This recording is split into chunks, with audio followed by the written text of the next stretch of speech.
बालासोर में छात्रा की आत्मदाह से हुई मौत पर एनएसयूआई राष्ट्रीय अध्यक्ष वरुण चौधरी ने कहा, एबीवीपी देश की जनता को गुमराह करने और गुनहगारों को बचाने का काम कर रही है। मृतक छात्रा ने बार बार कॉलेज प्रशासन और सरकार को गुहार लगाई, शिक्षा मंत्री को शिकायत करते हुए पत्र लिखा था, लेकिन शिक्षा मंत्री ने इसे दरकिनार किया। ओडिशा के मुख्यमंत्री को माफी मांगनी चाहिए और शिक्षा मंत्री को तुरंत अपने दफ्तर से निकाल देना चाहिए, जिसने एक छात्र की शिकायत को दरकिनार किया। देखिए, ये इसलिए बोल रहे हैं कि उस लड़की ने, और ये बीजेपी के सांसद का बयान है आज जो उड़ीसा के हैं, कि वो लड़की हमारे पास आई थी, हमारी छोटी बहन है जो उड़ीसा की, जिसकी हत्या कर दी गई इस बीजेपी सिस्टम द्वारा। तो एक सांसद ये कहता है कि इससे ज्यादा मैं क्या करता, एसपी को फोन करने की बजाय। ऐसे सांसद को डूम बनना चाहिए। जो इलेक्टेड सांसद अगर ऐसे बेहुदे बयान देता है, सच्चाई ये है कि बीजेपी के सामने अब एक बड़ा क्वेश्चन मार्क है और जानबूझकर एबीवीपी देश की जनता को, छात्रों को गुमराह करने का काम कर रही है। जो गुनहगार है उनको बचाने का काम कर रही है। अभी तक गुनहगार गिरफ्तार नहीं हुए, खुलेआम घूम रहे हैं। और खास तौर पर मैं कहना चाहता हूं, हमारी ये छोटी बहन ने बार बार कॉलेज एडमिनिस्ट्रेशन से और सरकार से गुहार लगाई। शिक्षा मंत्री को खत लिखा था 1 जुलाई को कि 1 जुलाई को शिकायत करी थी। उसके बावजूद शिक्षा मंत्री ने इस खत को दरकिनार करा, इग्नोर करा। सच्चाई ये है। और दिल्ली के अंदर भी आपने देखा, कल एक स्टूडेंट की डेड बॉडी पाई गई है। 3-4 दिन पहले वो लड़की गुमशुदा हुई थी। हमने एनएसयूआई ने, डूसू ने मांग भी करी थी कि उस लड़की को ढूंढा जाए, लेकिन सरकार ने जब भी दरकिनार करा। बीजेपी की महिला छात्र विरोधी मानसिकता सामने नजर आ रही है। और नजर नहीं आ रही है, एक बेहुदा मजाक चल रहा है कि एक लड़की ने अपना शरीर जला लिया सिर्फ इसलिए कि मेरी कंप्लेंट की सुनवाई नहीं हो रही है। उस पर कड़ी कार्रवाई करने की बजाय उड़ीसा के मुख्यमंत्री को माफी मांगनी चाहिए और तुरंत ऐसे शिक्षा मंत्री को अपने दफ्तर से निकाल देना चाहिए, उससे रिजाइन करा लेना चाहिए कि जिसने इस तरीके की एक छात्र की शिकायत को दरकिनार किया। उत्तराखंड के शिक्षा मंत्री धन सिंह रावत ने कहा, प्रधानमंत्री मोदी को नई शिक्षा नीति के लिए धन्यवाद देता हूं। मुख्यमंत्री के साथ शिक्षा विभाग की बैठक में हमने तय किया कि हमारे 17,000 सरकारी स्कूलों में विरासत किताब निकाली है।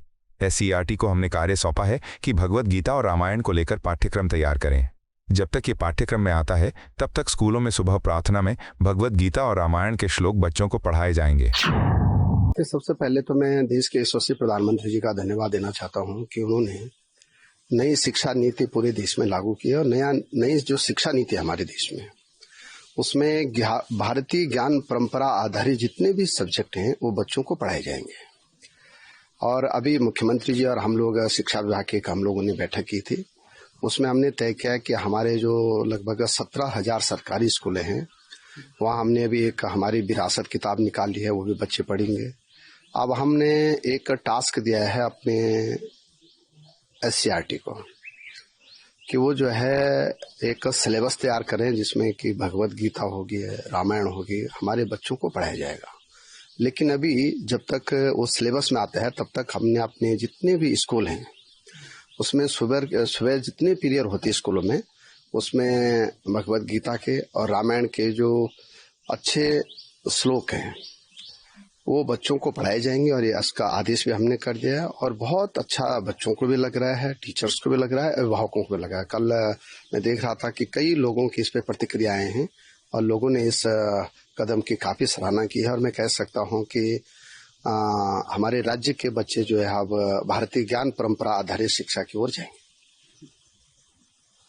सर, शुरुआत में अभी कितने कुछ विद्यालय चुने गए हैं? देखिए, अभी जितने भी हमारे सरकारी स्कूल हैं, जहाँ जहाँ हमारे संस्कृत के टीचर हैं या जहाँ जहाँ हमारे अच्छे टीचर हैं जो कि उसके बारे में अच्छा बता सकते हैं, भगवद गीता के बारे में बच्चों को अच्छे ज्ञानवर्धक चीजें बता सकते हैं, उनका मार्गदर्शन कर सकते हैं, उन स्कूलों में हमने लागू किया है और धीरे धीरे सभी स्कूलों में प्रक्रिया शुरू।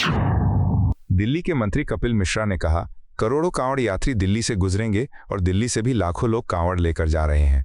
अगले 2 दिनों में सबसे अधिक कांवड़ जाएगी। मुख्यमंत्री के निर्देश के अनुसार निरीक्षण करने आया हूं। दिल्ली में पहली बार भव्य स्वागत द्वार बनाए जा रहे हैं। ऐसे स्वागत द्वार महाकुंभ में लगाए गए थे। ठीक उसी प्रकार के बड़े द्वार लगाए गए हैं जिनका नाम ज्योतिर्लिंग के नाम पर रखा गया है। 20 जुलाई को मुख्यमंत्री स्वयं कांवड़ियों का स्वागत करेंगी। देखिए, करोड़ों कांवड़ यात्री दिल्ली से गुजरेंगे और दिल्ली से भी लाखों लोग कांवड़ लेकर जा रहे हैं। अब अगले 2 दिनों में कांवड़ का जो पीक सीजन है, जो समय है यात्रा का, वो शुरू होने जा रहा है। मुख्यमंत्री जी के निर्देश के अनुसार मैं इंस्पेक्ट करने आया हूँ। एक चीज जो पहली बार हो रही है दिल्ली में, वो इस प्रकार के जो भव्य स्वागत द्वार दिल्ली में बनाए जा रहे हैं। ऐसे स्वागत द्वार महाकुंभ में लगे थे। हम सब ने देखा महाकुंभ में इस प्रकार के भव्य द्वार लगाए गए थे। महाकुंभ में जो लोग गए थे, ठीक उसी प्रकार के बड़े बड़े भव्य स्वागत द्वार दिल्ली में 17 जगहों पर लगाए गए हैं।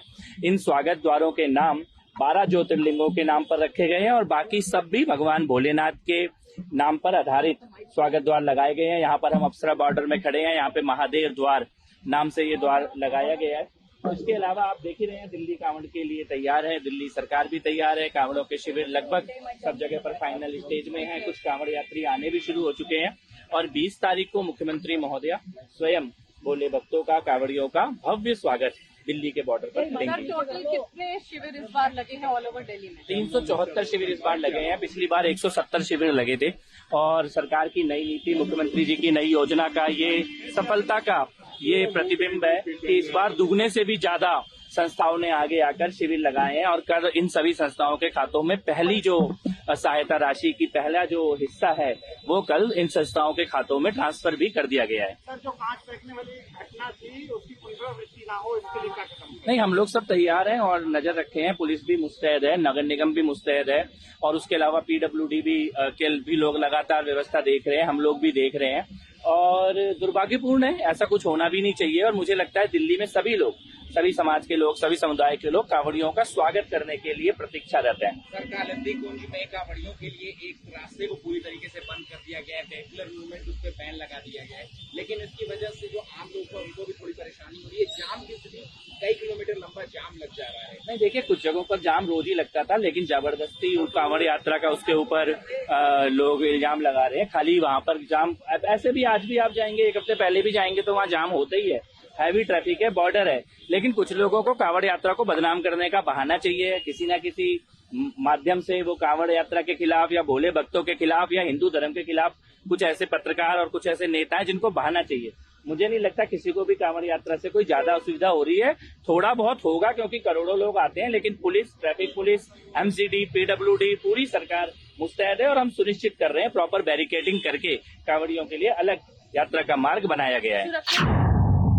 कांग्रेस सांसद जयराम रमेश ने कहा, बिहार में चुनाव आयोग जो विशेष गहन पुनरीक्षण करवा रहा है, असल बात यह है कि विशेष गहन पुनरीक्षण के लिए लोक कल्याण मार्ग के निवासी जिम्मेदार हैं। लोगों के संवैधानिक हक को छीनने का प्रयास किया जा रहा है। दलित, आदिवासी, अल्पसंख्यक, महिला, पिछड़े वर्ग इससे बहुत प्रभावित होंगे। सुप्रीम कोर्ट में मामला लंबित है। अभी 28 को दूसरी बार सुनवाई होने वाली है। सुप्रीम कोर्ट ने भी बिहार को सुझाव दिया है। इस बीच चुनाव आयोग ने कहा है कि केवल बिहार तक ये सीमित नहीं है, सारे राज्यों में करेंगे। नागरिकता को साबित करना चुनाव आयोग की जिम्मेदारी नहीं है। आपने ये लोकसभा के पहले क्यों नहीं कराया? हमने इस पर रोक की मांग नहीं की, हमने केवल अपनी आशंकाएं सामने रखी। देखिए, ये तो हकीकत है। ये SIR जो इलेक्शन कमीशन करवा रहा है बिहार में, ये असली बात ये है कि SIR जो लोक कल्याण मार्ग में निवास करते हैं वही जिम्मेदार है। लोगों के का जो वोट है, वोट का हक जो हक है, कानूनी, न केवल कानूनी हक है पर संवैधानिक हक है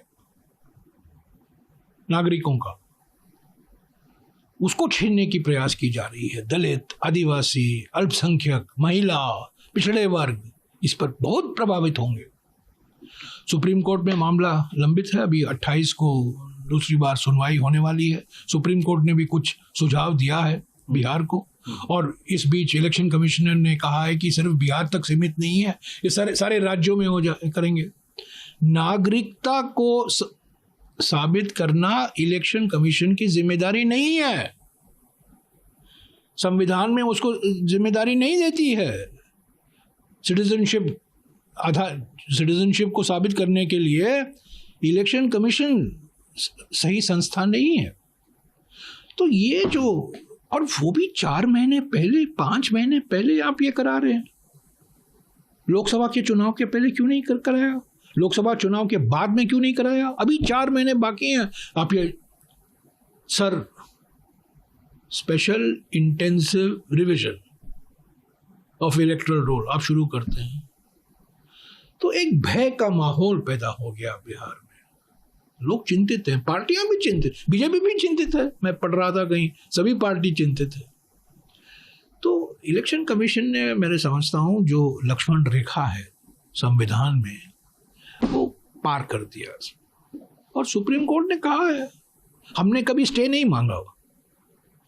हमने कहा देखिए ये हमारी आशंकाएं हैं, ये हमारी मांगे हैं, और सुप्रीम कोर्ट ने सही उसको ठहराया और कहा इलेक्शन कमीशन को कि आधार कार्ड हो, राशन कार्ड हो, या जो एपिक कार्ड होता है, जो इलेक्शन कार्ड होता है, उसको भी आप शामिल कीजिए आपके जो लिस्ट ऑफ जो 11 दस्तावेज कोई व्यक्ति दे सकता है, उसमें ये भी आप शामिल कीजिए। तो अभी देखिए क्या होता है। 28 तारीख को दूसरी सुनवाई होगी, पर पार्लियामेंट में ज़रूर, लोकसभा और राज्यसभा में सभी पार्टी इस पर चिंतित है। टीएमसी चिंतित है, Congress party, RJD, Samajwadi party, वामपंथी पार्टी, सभी लोग चिंतित हैं। बालासोर आत्मदाह मामले पर पश्चिम बंगाल के सिलीगुड़ी प्रदेश के भाजपा अध्यक्ष समीक भट्टाचार्य ने कहा, यह एक बेहद दुर्भाग्यपूर्ण घटना है। पुलिस ने कार्रवाई करते हुए आरोपियों को गिरफ्तार कर लिया है। राज्य सरकार को पश्चिम बंगाल एसएससी शिक्षकों के विरोध प्रदर्शन का जवाब देना चाहिए। टीएमसी सरकार ने उत्तर बंगाल में सभी पेड़ काट दिए हैं क्योंकि वहां अवैध रेत खनन हो रहा है। हम इसके खिलाफ विरोध प्रदर्शन करेंगे। बहुत अनफॉर्चुनेट एक इंसिडेंट है। इस समाज में कोई भी व्यक्ति ऐसा इंसिडेंट हो ये नहीं चाहते हैं, लेकिन कुछ सामाजिक व्याधि होता है।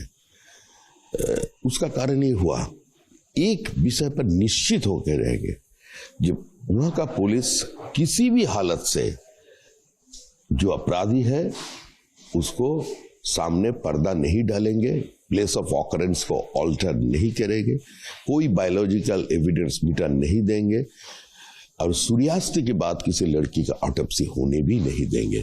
पुलिस टीएमसी बोल रहा है कि स्टेट में जब होता है तब तो बीजेपी बहुत शाउट, तो स्टेट में उधर गिरफ्तारी हो गया, स्टेट पुलिस को जो एक्शन लेना था हो गया। पश्चिम बंगाल में जो 40,000 नौकरी बेच दिया, जो बच्चे लोगों भी रास्ते में बैठे हुए हैं, जिसका जीवन से आप लोग 10 साल चोरी कर लिया, उसका क्या होगा? उसका जवाब दीजिए। ये पूरा उत्तरी बंगाल में जितना पेड़ है वो काट लिया, पूरा नदी का जो गतिमुख है उसका डाइवर्शन हो गया, बिकॉज देयर वो जो इलीगल सैंडिंग माइनिंग हो रहा है, सैंड उठा रहे हैं, बोल्डर उठा रहे हैं, पूरा कुदरत के खिलाफ एक युद्ध छेड़ दिया तृणमूल कांग्रेस उत्तर बंगाल में। और उसी का खिलाफ 21 जुलाई हम लोग भी, हमारा नेता विपक्ष श्री शुभेंदु अधिकारी और युवा मोर्चा के अध्यक्ष डॉक्टर इंद्रोडील खान, उसका नेतृत्व पर उत्तर कन्नड़ अभियान जा रहा है, और पूरा पश्चिम बंगाल का जनता ये देखेंगे और पूरा उत्तर बंगाल इसमें शामिल हो जाएगा। बालासोर आत्मदाह मामले पर बीजेडी कार्यकर्ता ने कहा, बड़ी संख्या में लोग हमारे विरोध प्रदर्शन में शामिल हो रहे हैं। पीड़िता को न्याय मिलना चाहिए। मुख्यमंत्री और राज्य के स्वास्थ्य मंत्री को इस्तीफा देना चाहिए। हमने सुबह 6 बजे से दोपहर 2 बजे तक बालासोर बंद का आह्वान किया है। बीजेडी लोग प्रोटेस्ट करने नहीं, लोग सच्चा कुत्ता पर आया है, लोग को कोई भी बुलाया नहीं। लोग अभी परिस्थिति ऐसा हुआ इसीलिए लोग खुद आया है, लोग को कोई बुलाया नहीं। क्या प्रोटेस्ट हो रहा है, क्यों? एक ही है, उसको न्याय मिलना चाहिए। मोहन मांझी इस्तीफा देना चाहिए, शिक्षा मंत्री सूर्यवंशी इस्तीफा देना चाहिए, वही हमारा डिमांड है। और जो घटना उधर हुआ है उसको उचित न्याय मिलना चाहिए। अभी कितने से बंद हुआ है, कितने बजे तक चलेगा? हम लोग आज बंद जो कर रहा है वो सुबह 6 से दिन 2 बजे तक बंद होगा। दुकान, बाजार, स्कूल, कॉलेज सब कुछ बंद होगा। जहाँ पर परीक्षा हो रहा है उधर हम करने देते हैं, क्योंकि एग्जाम चल रहा है इसलिए एग्जाम के लिए हम छोड़ देते हैं, लेकिन सब कुछ हम लोग बंद किया है। एनसीपी एससीपी विधायक रोहित पवार ने कहा, हम कहते रहे हैं कि समृद्धि महामार्ग में भारी भ्रष्टाचार हुआ है। जब भी हम सरकार से किसानों को कर्ज दिलाने के लिए कहते हैं तो वो कहती है कि पैसे नहीं हैं, लेकिन यहाँ शक्ति मार्ग पर 85,000 करोड़ रुपए खर्च किए जा रहे हैं। मदरसों पर नीतीश राणे के बयान पर रोहित पवार ने कहा, उन्हें अपने वरिष्ठ नेताओं से कुछ बयान देने के लिए फोन आते हैं और वे बिना सोचे समझे वही करते हैं जो उन्हें बताया जाता है। तो विषय है, वैसे देखो पुराना है फॉर समृद्धि मार्ग में बहुत बड़ा भ्रष्टाचार हुआ है, वो बहुत टाइम हमने बोला है, और अभी जो लोक लेखा कमेटी है उसके माध्यम से हम उसका इन्वेस्टिगेशन भी कर रहे हैं। लेकिन ये जो शक्ति मार्ग है, क्योंकि हम जब भी बोलते हैं कि किसानों को कर्ज माफी होनी चाहिए, या जो बीमा कंपनी जो चार्ट फिगर अभी उन्होंने निकाल दिए वो वापस लाओ, लेकिन सरकार बोलती है हमारे पास पैसा नहीं। जब भी हम बोलते हैं ओबीसी, ओपन या एससी एसटी जो स्टूडेंट्स है उनके लिए जो स्कीम्स है या जो टीचर्स है उनका जो पगार है वो टाइम पे आप दे दो। सरकार बोलती है हमारे पास पैसा नहीं। आपके पास एक साइड पैसा नहीं, लेकिन आप 85,000 करोड़ का काम कर रहे हो। गडकरी साहब एक जगह पे अगर आप देखो तो 8 लेन रोड महाराष्ट्र में वहां पे नया कर रहे हैं, जिसकी कीमत है 8 लेन रोड का, जिसकी कीमत है पर किलोमीटर 71 करोड़। लेकिन ये जो MSRDC में महाराष्ट्र जो अभी शक्ति मार्ग कर रही है उसकी कीमत 101 करोड़ रुपए है। 6 लेन रोड है, मतलब एक 8 लेन रोड सस्ता है 6 लेन रोड के कंपैरिजन।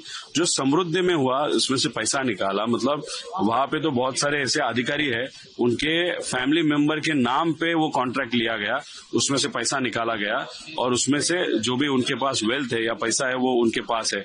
और ये समृद्ध जो अभी शक्ति मार्ग है उसके माध्यम से भी 30,000 करोड़ तक ये पैसा इकट्ठा कर सकते हैं, ऐसे हम सबको लगता है। तो दूसरा सवाल ऐसा है, नीतीश राणे जो बीजेपी में मंत्री है उनका एक बार फिर बयान आया है कि मदरसा में बम और जो बंदूक है वो मिलते हैं, मदरसा में भी मराठी पढ़ा दी थी। इस तरीके का स्टेटमेंट जो है बात बात देता है स्पेसिफिक। नहीं, नीतीश भाई का कैसा है, नीतीश भाई को ऊपर से फोन आता है, उनके बड़े नेताओं से फोन आता है और बोलना जाता है कि आज ये बोल, और उनके फिर वो अपना विचार न लगाते हुए वो बोल जाते हैं। अभी दिशा सैलिन केस में भी वो सबसे अग्रेसिव थे, लेकिन दिशा सैलिन केस में आप सबको मालूम है कि क्या विषय आया था। पुलिस ने भी बताया कि इसमें आदित्य ठाकरे का कुछ भी विषय नहीं है या रिलेशन नहीं है। तो अगर आप अपना दिमाग न लगाते हुए कुछ भी बोलते जाओगे, और दूसरी बात अगर आपको लगता है यहाँ पे बंदूकें या बम है तो होम मिनिस्टर कौन है, आपका नेता ही है ना, तो उनको बताए कि आप जाके वहां पे इन्वेस्टिगेशन करो जहाँ पे बंदूकें बम है। और दूसरी बात ये जो उर्दू, मराठी, हिंदी ये जो विषय है ना, अभी एक देखो हमारा क्या कहना है कि जो महाराष्ट्र में जन्मा है या महाराष्ट्र में रहता है उसको मराठी आती हो या न आती हो, लेकिन वो मराठी का मान सम्मान रखे, मराठी कल्चर का मान सम्मान रखे, वो हमारे लिए मराठी है। लेकिन इन्होंने क्या किया, ये जो हिंदी सक्ति कायदा है जिसका विरोध हम सबने किया था बच्चों के एजुकेशन विषय के कारण, तो उसका वो अभी हिंदी वर्सेस नॉन मराठी कर रहे हैं। और नीतीश जी उनका नेताओं का सुनते हुए वो थोड़ा सा वहां पे कहीं तो भी हिंदू मुस्लिम करने की कोशिश कर रहे हैं। लेकिन इसके पीछे सिर्फ एक ही राजनीति है, बम्बई का इलेक्शन, और ये नॉन मराठी का विषय और थोड़ा सा गर्म किया जाएगा बिहार के इलेक्शन के लिए। अभी आज भी देखो अधिवेशन में ऐसे कुछ प्रश्न हैं जिस प्रश्न पे शायद वो हिंदू मुस्लिम करने का प्रयास इस सरकार के माध्यम से किया जाएगा। अभी अधिवेशन में वो विषय आएगा, देखते हैं अभी उनका उस बारे में रणनीति क्या है। लेकिन इसके पीछे एक ही रणनीति है, बम्बई का इलेक्शन। आपको लगता है कि ओडिशा छात्रा आत्मदाह मामले पर अखिल भारतीय महिला कांग्रेस अध्यक्ष अलका लांबा ने भुवनेश्वर में एक प्रेस कॉन्फ्रेंस को संबोधित करते हुए कहा, जब तक राष्ट्रपति द्रौपदी मुर्मू, जो ओडिशा से ही हैं, उस लड़की से मिल पाती तब तक उसकी जान जा चुकी थी। ओडिशा के मुख्यमंत्री, महिला विधानसभा अध्यक्ष, महिला उप मुख्यमंत्री, शिक्षा मंत्री धर्मेंद्र प्रधान को पत्र लिखे गए, लेकिन वे सभी विफल रहे। ये दुर्भाग्यपूर्ण है। इन सभी लोगों को न केवल अपने पदों से बल्कि राजनीति से भी इस्तीफा दे देना चाहिए। न्याय की लड़ाई जारी रहेगी। सारे बेटी को मिली और जो उचित इलाज उसकी जान बचाने को हो सकता कीजिए, लेकिन जब तक महामहिम राष्ट्रपति जी, उड़ीसा जिनकी अपनी जन्मभूमि है, उनसे मिलती तब तक बहुत देर हो चुकी थी। बेटी अंतिम सांस ले रही थी, दम तोड़ चुकी थी। आज दुख और दुर्भाग्य के मुख्यमंत्री उड़ीसा को पत्र लिखा जाता है।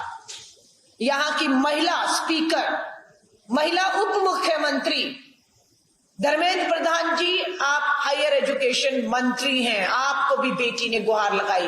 भाजपा के सांसद बालेश्वर से विधायक को गुहार लगाई, सब आप फेल हो गए और उस फेल में आपने बेटी की जो है उसको जान गंवानी पड़ी। थोड़ी सी भी नैतिकता बची हो, जिनको बच्ची ने पत्र लिखा वो फेल हो गए उसे न्याय दिलाने में, उसकी जान बचाने में। उन्हें नैतिकता के आधार पर सिर्फ अपने पद से ही नहीं, राजनीति से भी इस्तीफा देकर घर बैठ जाना चाहिए। उसमें ये सब लोग शामिल हैं। कांग्रेस नेता राहुल गांधी के बयान पर भाजपा के राष्ट्रीय महासचिव तरुण चुग ने कहा, विदेश मंत्री जयशंकर ने SCO के मंच से पहलगाम के आतंकी हमले की चर्चा की है, आतंक के समूल नाश पर चर्चा की है। राहुल गांधी तो खुद चीन के राजदूत से छुप छुप कर मुलाकात करते हैं, चीन से गुप्त MOU साइन करते हैं, चीन से पैसा लेते हैं, और आप हमें विदेश नीति पर भाषण दे रहे हैं। ये बेशर्मी नहीं तो और क्या है। राहुल गांधी की पूरी नीति देश की छवि बिगाड़ने, सेना का मनोबल गिराने और भारत की विदेश नीति को कमतर दिखाने में लगी है। देश समझ चुका है कि राहुल गांधी का चीन के साथ प्रेम पुराना है।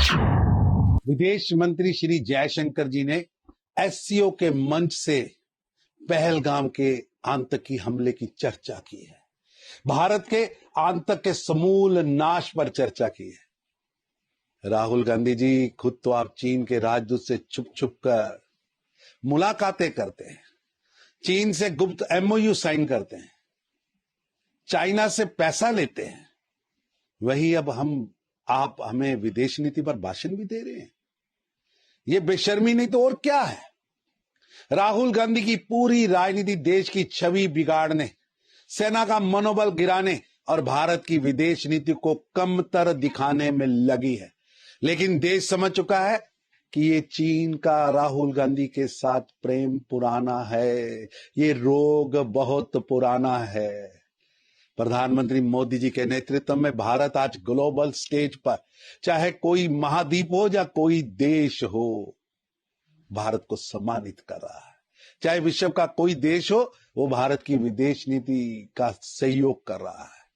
अब आत्मविश्वास और स्वाभिमान का प्रतीक भारत की विदेश नीति बन चुकी है। कांग्रेस के वक्त भारत की छवि मौन और कमजोर नेतृत्व वाली थी।